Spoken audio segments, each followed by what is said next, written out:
Hello guys, ಎಲ್ಲರೂ ಹೇಗಿದ್ದೀರಾ? ನಾನು ತುಂಬ ಚೆನ್ನಾಗಿದ್ದೀನಿ. ಸೊ ನೀವು ಚೆನ್ನಾಗಿದ್ದೀರಾ ಅಂತ ಹೇಳಿ ವಿಡಿಯೋನ ಶುರು ಮಾಡ್ತಾ ಇದ್ದೀನಿ. ಸೊ ಇವತ್ತಿನ ವಿಡಿಯೋದಲ್ಲಿ ಧನಿಯಾ ಪೌಡರ್, ಸಾಂಬಾರ್ ಪೌಡರ್ನ ಹೇಗೆ ಮಾಡೋದು ಅಂತ ಹೇಳಿ ನಿಮ್ಮ ಜೊತೆ ಶೇರ್ ಮಾಡ್ತಾ ಇದ್ದೀನಿ. ನಾನಿವಾಗ ಮಾಡ್ತಾ ಇರೋದು 1 kg ಧನಿಯಾಗೆ.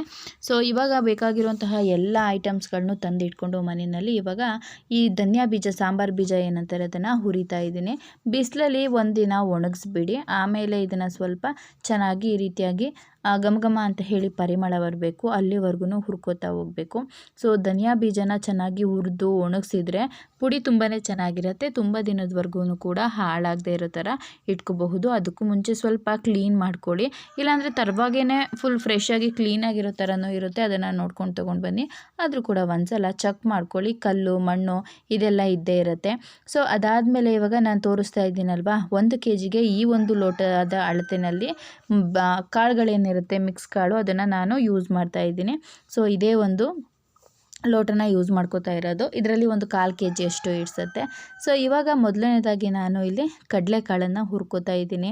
ಕಡಲೆಕಾಳು ಹುರಿಯೋದ್ರಲ್ಲೂ ಕೂಡ ಒಂದು ಕ್ರಮ. ಇದು ಚೆನ್ನಾಗಿ ಘಮ ಅಂತ ಹೇಳಿ ಸ್ಮೆಲ್ ಬಂದು ಮತ್ತು ಇದೆಲ್ಲ ಪಟ್ ಅಂತ ಹೇಳಿ ಹೊಡಿತಾ ಇರಬೇಕು.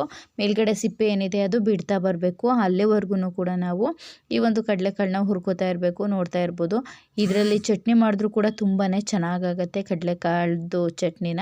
ಸೊ ಇದು ಕೂಡ ಒಂದು ಒಳ್ಳೆ ಫ್ಲೇವರ್ನ ಕೊಡುತ್ತೆ ಧನಿಯಾ ಬೀಜಕ್ಕೆ. ಚೆನ್ನಾಗಿ ಈ ರೀತಿಯಾಗಿ ಹುರ್ಕೊಂಡು ಇದನ್ನು ಕೂಡ ಎತ್ತಿ ಇಟ್ಕೊಳ್ಳಿ. ನಂತರ ನಾನು ಅದೇ ಒಂದು ಲೋಟದಲ್ಲಿ ತೊಗರಿಬೇಳೆನ ಹಾಕಿದ್ದೀನಿ. ಈ ಒಂದು ತೊಗರಿಬೇಳೆಯನ್ನು ಕೂಡ ನೀವು ಚೆನ್ನಾಗಿ ಹುರ್ಕೋಬೇಕು. ಕಲರ್ ಚೇಂಜ್ ಆಗಿ ಪರಿಮಳ ಬರುತ್ತೆ, ಅಲ್ಲಿವರೆಗೂ ಹುರ್ಕೋತಾ ಹೋಗಿ. ಮೊದಲೆಲ್ಲ ನಾವು ಸಾಂಬಾರು ಬೀಜ ಮಾಡಿಸ್ಬೇಕು, ಸಂತೆಗೆ ಹೋಗಿ ಕಾಳು ಕೊಡಿ ಅಂತ ಅಂದರೆ ಬೆರಕೆ ಕಾಳು ಅಂತ ಹೇಳ್ಬಿಟ್ಟು ಎಲ್ಲ ಮಿಕ್ಸ್ ಕಾಳುಗಳನ್ನ ಕೊಡ್ತಾಯಿದ್ರು. ಅದನ್ನ ಒಂದೇ ಸಲ ಹುರ್ಕೋತಾ ಇದ್ರು. ಆದರೆ ಈಗೆಲ್ಲ ಹಾಗೆ ಮಾಡೋದಿಲ್ಲ. ಸಪ್ರೇಟಾಗಿಯೇ ಅವ್ರವ್ರ ಕ್ವಾಂಟಿಟಿಗೆ ತಕ್ಕಂತೆ ಚೇಂಜ್ ಮಾಡ್ಕೊಂಡ್ಬಿಡ್ತಾರೆ. ಅದಾದ ನಂತರ ನಾನು ಇಲ್ಲಿ ಒಂದು ಲೋಟ ತೋರಿಸಿದ್ದೀನಲ್ವ, ಅದೇ ಒಂದು ಮೆಷರ್ಮೆಂಟಲ್ಲೇ ನಾನೆಲ್ಲ ತೊಗೊಂಡಿರೋದು. ಹೆಸರು ಕಾಳನ್ನು ತೊಗೊಂಡಿದ್ದೀನಿ. ಇದು ಕೂಡ ಚೆನ್ನಾಗಿ ಪರಿಮಳ ಬರೋವರೆಗೂ, ಸ್ವಲ್ಪ ಕಲರ್ ಚೇಂಜ್ ಆಗೋವರೆಗೂ ಕೂಡ ಹುರ್ಕೋಬೇಕಾಗಿರುತ್ತೆ. ಇದರಲ್ಲಿ ಕೆಲವೊಬ್ಬರಷ್ಟು ಒಂದು ಸ್ವಲ್ಪ ಐಟಮ್ಸ್ಗಳನ್ನ ಮಿಸ್ ಮಾಡ್ತಾರೆ, ಕೆಲವೊಬ್ಬರು ಇನ್ನೂ ಸ್ವಲ್ಪ ಆ್ಯಡ್ ಮಾಡ್ತಾರೆ. ನಂತರ ಇದಕ್ಕೆ ನಾನು ಹುರಿಗಡಲೆ 1 ಕಪ್ ಆಗೋಷ್ಟು ಹುರಿಗಡಲೆನ ತೊಗೊಂಡಿದ್ದೀನಿ. ಸೊ ಇದನ್ನು ಕೂಡ ಚೆನ್ನಾಗಿ ರೋಸ್ಟ್ ಮಾಡ್ಕೊಳ್ಳಿ. ಇದು ಮೊದಲೇ ಚೆನ್ನಾಗಿರುತ್ತೆ, ಕಟ್ಟಿ ಆಗಿರುತ್ತೆ. ನಂತರ ಆದರೂ ಕೂಡ ಸ್ವಲ್ಪ ಹುರ್ಕೋಬೇಕಾಗಿರುತ್ತೆ. ಉದ್ದಿನಬೇಳೆನೂ ಕೂಡ 1 ಲೋಟನ ತೊಗೊಂಡಿದ್ದೀನಿ. ಇದನ್ನು ಕೂಡ ಚೆನ್ನಾಗಿ ಹುರ್ಕೊಳ್ಳಿ. ಇದಕ್ಕೂ ಮುಂಚೆನೇ ನಾನು ಈ ಒಂದು ಧನಿಯಾ ಬೀಜನ ಮಾಡುವಂತಹ ವಿಡಿಯೋ ಹಾಕಿದ್ದೀನಿ. ಸೊ ಅದನ್ನು ಕೂಡ ಇದೇ ರೀತಿಯಾಗಿ ಇದೆ. ಅದನ್ನು ಯಾರಾದರೂ ನೋಡಿರೋರಿತ್ತು ಅಂತ ಅಂದರೆ ಒಳ್ಳೆಯದು. ನೀವು ಮನೆಯಲ್ಲಿ ಈ ರೀತಿಯಾಗಿ ಟ್ರೈ ಮಾಡ್ಬೋದು. ನೆಕ್ಸ್ಟು ಇಲ್ಲಿ ಕಡಲೆಬೇಳೆನೂ ಕೂಡ ನಾನು 1 ಕಪ್ ಆಗೋಷ್ಟು ತೊಗೊಂಡಿದ್ದೀನಿ. ಇದು ಪರಿಮಳ ಬಂದು ಕಲರ್ ಚೇಂಜ್ ಆಗೋವರೆಗೂ ಕೂಡ ಹುರ್ಕೊಳ್ಳಿ. ಸೊ ನಾವು ಎಷ್ಟು ಹುರಿತೀವೋ ಅಷ್ಟು ಕೂಡ ಚೆನ್ನಾಗಿರುತ್ತೆ.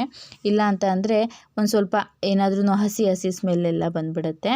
ಈಗ ನಾನು ಇಲ್ಲಿ ಒಂದು 100 ಗ್ರಾಮ್ ಆಗೋಷ್ಟು ಚಕ್ಕೆನ ತೊಗೊಂಡಿದ್ದೀನಿ. ಇದನ್ನು ಕೂಡ ಚೆನ್ನಾಗಿ ಫ್ರೈ ಮಾಡ್ಕೊಂಬಿಡಿ. ಹಾಗೆ ಒಂದು 10 ರುಪೀಸ್ದು 2 ಪಲಾವ್ ಪ್ಯಾಕೆಟು ಮಿಕ್ಸ್ ಇರುತ್ತಲ್ಲ ಅದು, ಮತ್ತು ಗಸಗಸೆನ ಹಾಕ್ಕೊಂಡಿದ್ದೀನಿ. ಇದನ್ನು ಕೂಡ ಚೆನ್ನಾಗಿ ರೋಸ್ಟ್ ಮಾಡಿಕೊಂಡು ಅದರೊಳಗಡೆ ಹಾಕೊಂಬಿಡಿ. ಕೆಲವರು ಪಲಾವ್ ಮಸಾಲ ಏನಿದೆ ಇದನ್ನು ಹಾಕೋದಿಲ್ಲ. ಹಾಕಿದ್ರೆ ನಿಜವಾಗ್ಲೂ ತುಂಬಾ ಒಳ್ಳೆ ಟೇಸ್ಟನ್ನು ಕೊಡುತ್ತೆ.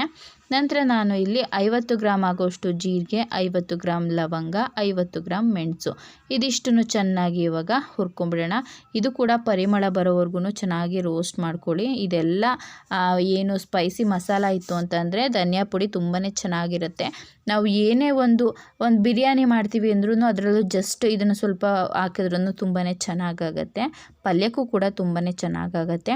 ಈಗ ಇಲ್ಲಿ ಒಂದು 50 ಗ್ರಾಮ್ ಆಗೋಷ್ಟು ನಾನು ಇಲ್ಲಿ ಮೆಂತ್ಯನ ಕೂಡ ಹುರ್ಕೊಂಡಿದ್ದೀನಿ. ನಂತರ ಇದರಲ್ಲಿ ಒಂದು 50 ಗ್ರಾಮ್ ಆಗೋಷ್ಟು ಅರಿಶಿಣದ ಕೊನೆ, ಇದನ್ನು ಕೂಡ ಚೆನ್ನಾಗಿ ಹುರ್ಕೊಂಡು ಸ್ವಲ್ಪ ಕುಟ್ಟಿ, ಅಂದರೆ ಈ ದೊಡ್ಡ ಪೀಸ್ ಇದೆಯಲ್ವಾ ಅದೆಲ್ಲ ಒಂದು 2-3 ಭಾಗ ಆಗೋವರೆಗೂ ಕುಟ್ಬಿಟ್ಟು ಹಾಕಿ. ನಂತರ ಕರಿಬೇವಿನ ಸೊಪ್ಪನ್ನು ಸ್ವಲ್ಪ ಯಥೇಚ್ಛವಾಗಿ ಹಾಕಿದರೂ ಕೂಡ ನಡೆಯುತ್ತೆ. ನಾನಿಲ್ಲಿ ನನ್ನ ಒಂದು ಕ್ವಾಂಟಿಟಿ ಏನಿರುತ್ತೆ ಒಂದು 2 ಮುಷ್ಟಿ ಆಗೋಷ್ಟು ಹಾಕ್ಕೊಂಡಿದ್ದೀನಿ. ಇವಾಗ ಇದನ್ನು ಚೆನ್ನಾಗಿ ಫ್ರೈ ಮಾಡಿ ಇದರೊಳಗಡೆ ಮಿಕ್ಸ್ ಮಾಡ್ಕೊಂಡ್ಬಿಡ್ಬೇಕು ಅಷ್ಟೇ. ನೋಡಿ, ಅರಿಶಿನ ಎಲ್ಲ ಕುಟ್ಟಿ ಹಾಕಿದ್ದೀನಿ. ಚಕ್ಕೆ ಉದ್ದುದ್ದ ಇದೆ ಅಂತಂದರೆ ಮುರಿದ್ಬಿಡಿ. ಸೊ ಇದನ್ನು ನೀಟಾಗಿ ಆರೋದಕ್ಕೆ ಬಿಟ್ಟು ಆಮೇಲೆ ನಾವು ಇದನ್ನು ಮಿಕ್ಸಿ ಮಾಡೋದಕ್ಕೆ ಅಂದರೆ ಮಿಲ್ಲಿಗೆ ಕಳಿಸ್ಬೇಕು. ಗ್ರೈಂಡ್ ಮಾಡಿಸ್ಕೊಂಡು ಬಂದ ನಂತರ ಕೂಡ ಅಷ್ಟೇ ನಾವು ಸ್ವಲ್ಪ ಆರೋದಕ್ಕೆ ಬಿಡಬೇಕು. ಇಲ್ಲ ಅಂತಂದರೆ ಕಲರೆಲ್ಲ ಕಪ್ಪಾಗಿಬಿಡುತ್ತೆ. ಸೊ ಇವಾಗ ನಾವು ಮಾಡಿಸಿರುವಂತಹ ಧನಿಯಾ ಪೌಡರ್ ರೆಡಿ ಆಯಿತು. ಇದನ್ನು ಆರಾಮಾಗಿ ನಾವು ಒಂದು 4-5 ತಿಂಗಳು ಇಟ್ಕೋಬಹುದು. ಪಲಾವ್ ಮಾಡಿದ್ರೂ ಕೂಡ ಹಾಕಬಹುದು, ಬಿರಿಯಾನಿಗೆ ಹಾಕಬಹುದು, ಮತ್ತು ಪಲ್ಯಗಳಿಗೆ ಹಾಕಬಹುದು. ಹಾಗೆ ಸ್ವಲ್ಪ ಸಾಂಬಾರಿಗೆ ಕೂಡ ತುಂಬಾ ಒಳ್ಳೆ ಟೇಸ್ಟ್ ಕೊಡುತ್ತೆ. ಮಟನ್ ಸಾಂಬಾರು ಮಾಡೋರು ಎರಡನ್ನೂ ಮಿಕ್ಸ್ ಮಾಡಿ ಮಾಡ್ತಾರೆ, ಮತ್ತು ಈ ರೀತಿ ಸಪ್ರೇಟಾಗಿ ಕೂಡ ಮಾಡ್ತಾರೆ. ನಾವು ಈ ರೀತಿ ಧನಿಯಾ ಪುಡಿ ಬೇರೆ, ಮೆಣಸಿನ್ಕಾಯಿ ಪುಡಿ ಅಂದರೆ ಚಿಲ್ಲಿ ಪೌಡರ್ದು ಪುಡಿ ಬೇರೆ ಬೇರೆ ಮಾಡಿಸ್ಕೋತೀವಿ.